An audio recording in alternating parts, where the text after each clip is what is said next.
சரி, இன்னைக்கு அதிமுகவுடைய 3ஆம் கட்ட தேர்தல் அறிக்கை வெளியாயிருக்கு. அதுல கருணை தொகையா குடும்பத்துக்கு 10,000 கொடுப்போம்னு சொல்லியிருக்கிறாங்க.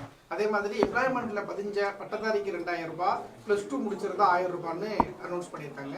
உங்களுடைய அவர் ஏதாச்சும் நாங்கள் அனௌன்ஸ் பண்ணதை பார்த்து, நாங்கள் சொன்ன திட்டத்தை பார்த்து அவருக்கு பொறுக்காமல் இதெல்லாம் சொல்கிறாரு.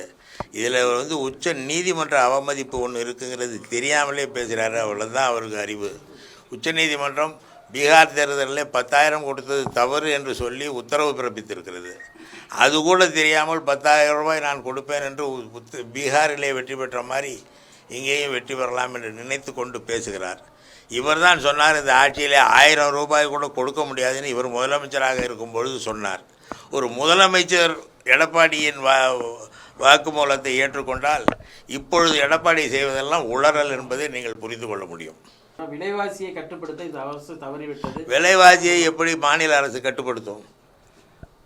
ஒன்றிய அரசு செய்ய வேண்டிய வேலை எப்படி மாநில அரசுக்கு? இவருக்கு துணிச்சல் இருந்தால், இவர் உண்மையிலே தமிழ்நாட்டு மக்கள் மீது அக்கறை கொண்டவராக இருந்தால், ஒன்றிய அரசிடம் போராடி, அவர்கள் கூட்டணி வைத்து இவர் காலில் விழுந்து கிடக்கிறாரே, அந்த கூட்டத்திடம் போராடி மாநிலத்துக்கு வர வேண்டிய நிதியை முறையாக வழங்குங்கள் என்று கேட்கட்டும்.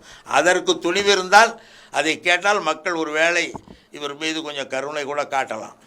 மாநில அரசை வஞ்சிக்கிற ஒன்றிய அரசுக்கு எதிராக இவர் பேசட்டும்.